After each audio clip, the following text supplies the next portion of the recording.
Dès que vous posez le pied hors de l'avion, quelque chose semble étrange. Les sourires paraissent forcés, les regards s'attardent un peu trop, et soudain, on frappe à la porte de votre chambre d'hôtel. Mais ce n'est pas le service de chambre, c'est l'immigration. Partout dans le monde, on assiste à un revirement discret mais brutal. Les pays qui accueillaient autrefois les Américains à bras ouverts sont en train de refermer la porte, un à un. Des avertissements, des amendes, voire des expulsions massives. Un climat tendu s'installe. Mais pourquoi ce changement soudain? Qu'est-ce que les autres pays ont compris que beaucoup d'Américains ignorent encore? Ici, il ne s'agit pas simplement de dépasser la durée de son visa. Il est question d'un changement d'ambiance globale, d'une humeur planétaire qui bascule. Voici les 10 pays où les citoyens américains ne sont plus à l'abri d'une expulsion de masse en 2025. Numéro 10, la Corée du Sud. Se promener dans les rues scintillantes de Séoul, entouré de néons et de culture K-pop, peut sembler anodin. Et pourtant, sous cette façade high-tech, quelque chose se trame. L'accueil chaleureux d'antan se refroidit. Autrefois prisés pour leurs compétences en affaires, en enseignement ou en diplomatie, les expatriés américains sont désormais surveillés de près. Pourquoi ce revirement? Une série d'incidents médiatisés impliquant des membres de l'armée américaine a mis le feu aux poudres. Ajoutez à cela un ras-le-bol croissant envers les étrangers, accusés d'alimenter la crise du logement ou de grignoter le marché de l'emploi, et vous obtenez une nouvelle politique de l'ombre. Aujourd'hui, les renouvellements de visas se font de plus en plus rares. Des résidents de longue date reçoivent discrètement l'ordre de partir. Même les professeurs d'anglais, jadis très recherchés, se retrouvent blacklistés sans explication. Et le plus troublant, le gouvernement ne fait aucun bruit. Pas de communiqué, pas de scandale. Juste une éviction progressive, presque invisible. Alors si vous pensez qu'un visa en règle vous protège, détrompez-vous. Numéro 9, le Mexique. Ils étaient venus chercher le soleil, les loyers bon marché, la douceur de vivre. Mais pour les Américains installés au Mexique, ce petit paradis est en train de se refermer. En 2025, les autorités locales de villes comme Mexico, Oaxaca ou Tulum durcissent le ton. En cause, une vague massive de nomades numériques et de retraités étrangers qui ont fait exploser les loyers, au point d'expulser les habitants de leur propre quartier. Résultat, la grogne s'est transformée en action. Ce ne sont plus seulement des banderoles dans les rues, ce sont des mesures concrètes. Les prolongations de visas sont désormais refusées sans justification.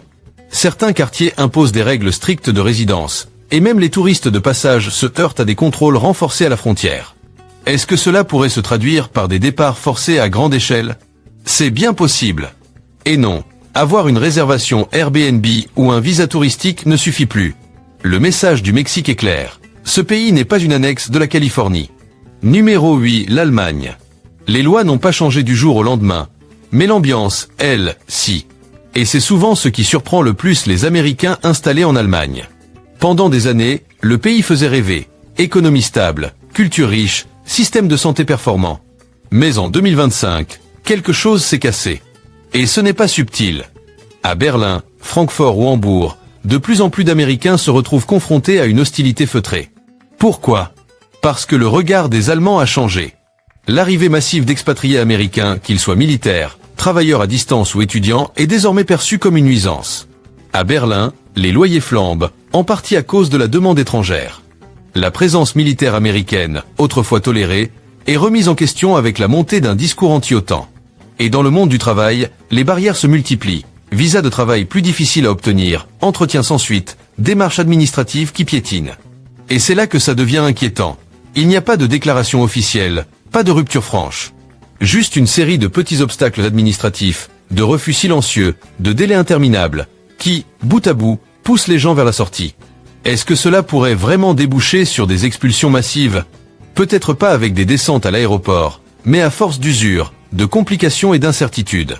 Et pour ceux qui se sentent protégés par un contrat de travail ou une double nationalité, attention, même les familles se retrouvent aujourd'hui réévaluées, leur statut remis en question. L'Allemagne ne claque pas la porte, elle la referme doucement, verrou après verrou, sans faire de bruit. Alors, est-ce encore une terre d'opportunités pour les Américains?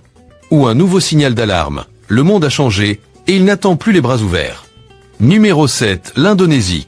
Des rizières verdoyantes, des récifs coralliens à couper le souffle, des cocotiers sur fond de coucher de soleil.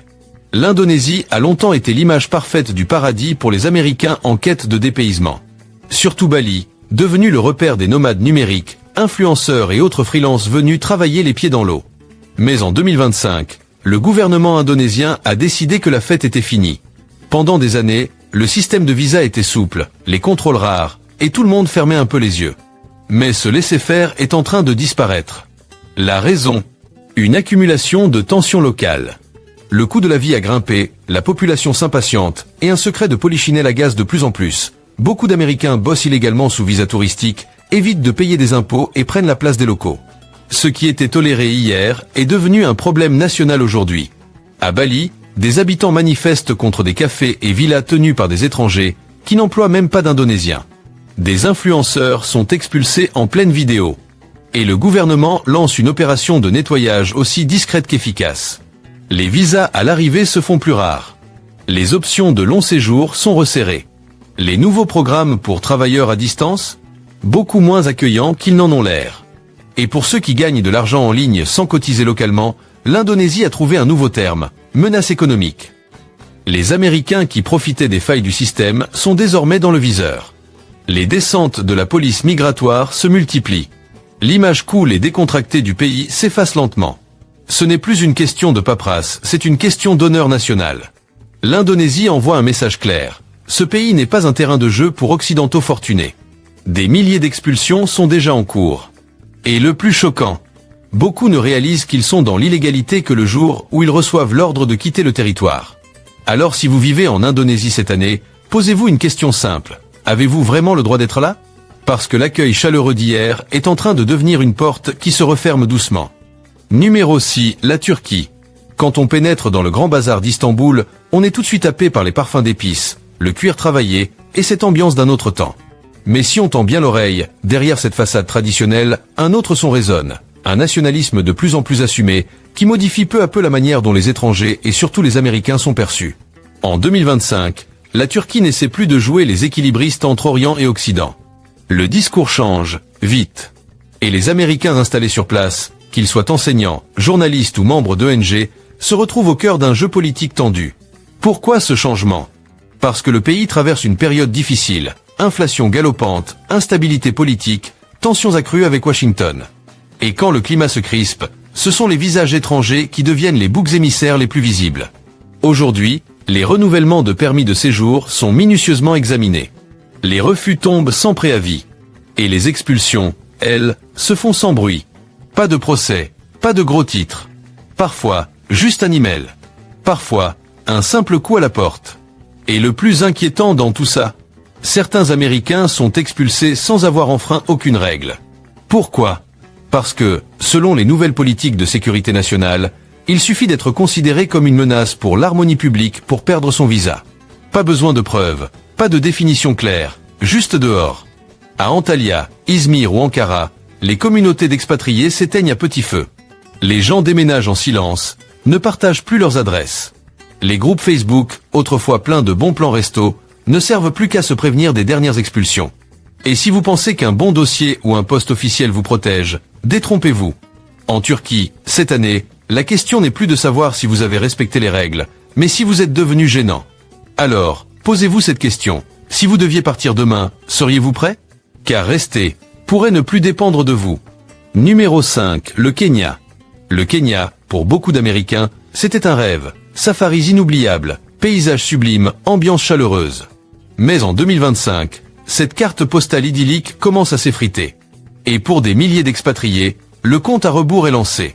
Certes, le tourisme bat son plein, et les projets immobiliers poussent à vitesse grand V. Mais sous cette surface de développement, une autre réalité s'impose, plus tendue, plus dure à voir. Depuis plus d'un an, le Kenya a entamé une révision complète des statuts de résidence pour étrangers. Pourquoi ? Parce que l'exaspération monte. Les loyers explosent à Nairobi. Des ONG tenues par des étrangers contrôlent des pans entiers de secteurs clés.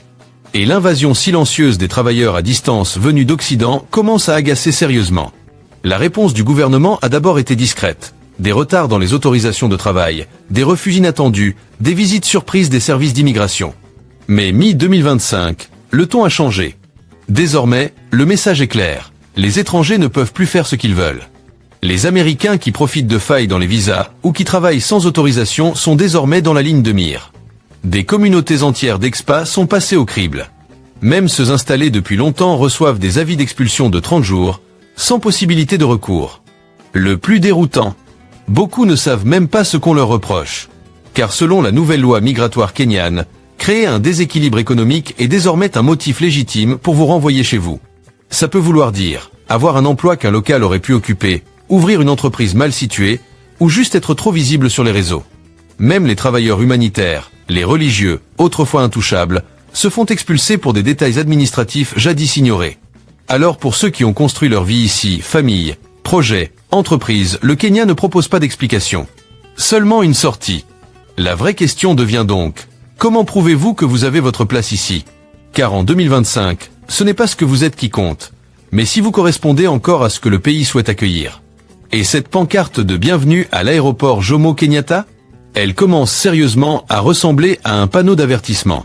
Numéro 4, l'Inde. L'Inde vous submerge dès les premières secondes. Les klaxons, les rickshaws, les couleurs vives, les rues qui ne dorment jamais. Tout semble vibrant et désordonné. Mais derrière ce chaos apparent, un changement profond s'opère. En 2025, l'Inde serre la vis comme jamais. Nationalisme économique, protectionnisme assumé et valorisation de la main-d'œuvre locale, voilà les nouvelles priorités. Et pour les Américains installés sur place, ce tournant n'a rien de subtil. Qu'est-ce qui a provoqué cette bascule?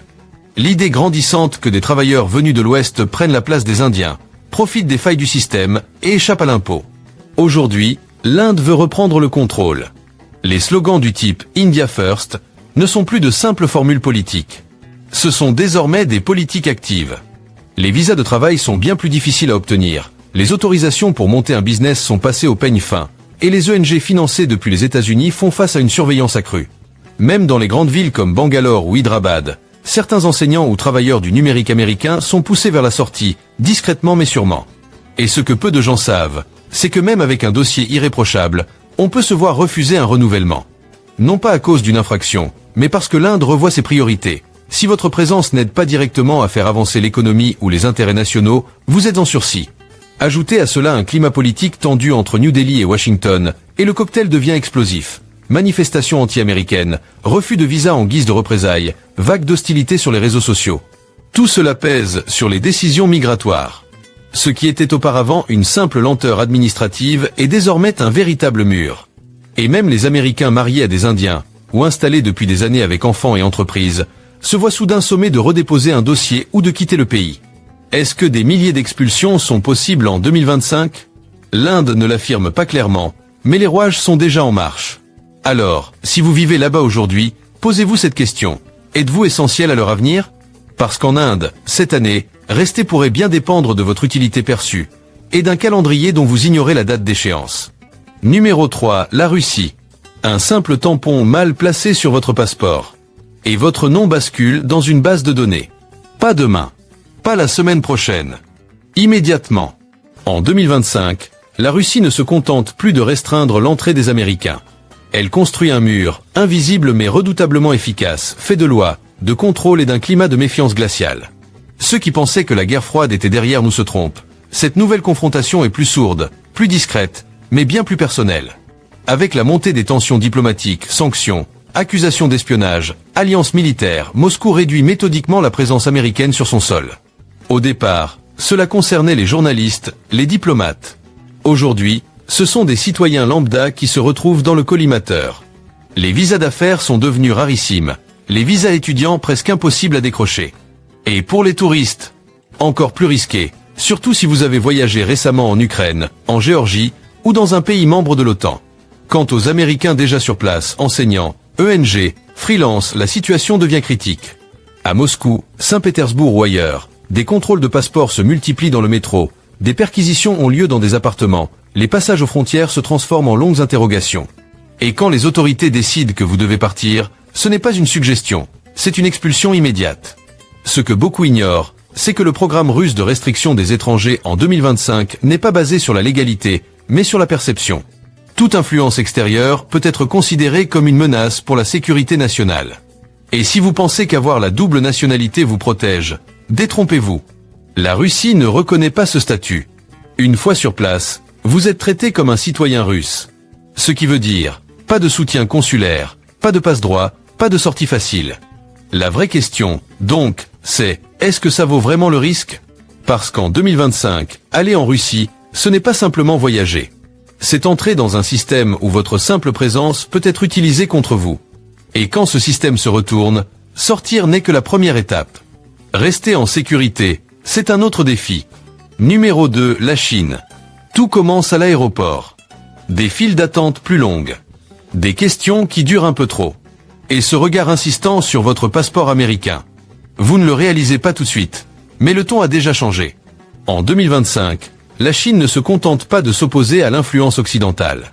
Elle redéfinit totalement les règles du jeu. Et dans cette nouvelle version, les Américains sont tout en haut de la liste des indésirables. La relation entre Pékin et Washington a atteint un point de rupture. Guerre commerciale devenue guerre technologique, accusations mutuelles d'espionnage. Et désormais, c'est sur le terrain que ça se joue. À Shanghai, Shenzhen ou Pékin, des entreprises américaines sont contrôlées sans préavis. Les demandes de renouvellement de visa sont rejetées avec des motifs vagues comme ajustement administratif. Les écoles de langues anglaises, autrefois friandes de personnel américain, recrutent désormais ailleurs. Et même les touristes voient leurs entrées retardées, voire refusées. Ce qui distingue la Chine, c'est que cette pression n'est pas que bureaucratique, elle est aussi symbolique. Le moindre tweet ancien, une publication LinkedIn, un commentaire critique sur un blog, et soudain, vous devenez une menace potentielle. Cela peut se traduire par un compte bancaire bloqué, un visa gelé, ou pire, une détention sous prétexte de sécurité nationale. Et ne comptez pas trop sur l'ambassade américaine. En 2025, la Chine ne laisse pas beaucoup de place à la diplomatie. Une fois sur son territoire, vous jouez selon ses règles, sans exception. Même les étudiants et les binationaux ne sont pas épargnés. Certains ont été sommés de quitter le pays en 72 heures. D'autres disparaissent purement et simplement. Plus d'adresses, plus de traces dans les groupes d'expats. Alors, posez-vous cette question simple. Comment savoir si vous êtes encore le bienvenu dans un pays qui ne vous prévient jamais lorsque vous avez franchi la ligne? Parce qu'en Chine, la ligne bouge constamment. Et en tant qu'Américain, en 2025, vous pourriez déjà l'avoir franchi, sans le savoir. Numéro 1, les Émirats Arabes Unis. Gratte-ciels étincelants, centres commerciaux géants, propreté irréprochable. À première vue, les Émirats Arabes Unis ressemblent à l'un des endroits les plus sûrs pour un Américain en 2025.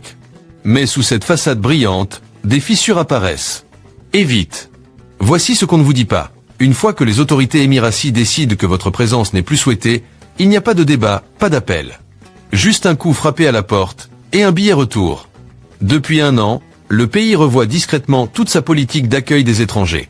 Et les Américains, surtout ceux travaillant dans la finance, les médias ou les technologies, sont particulièrement visés.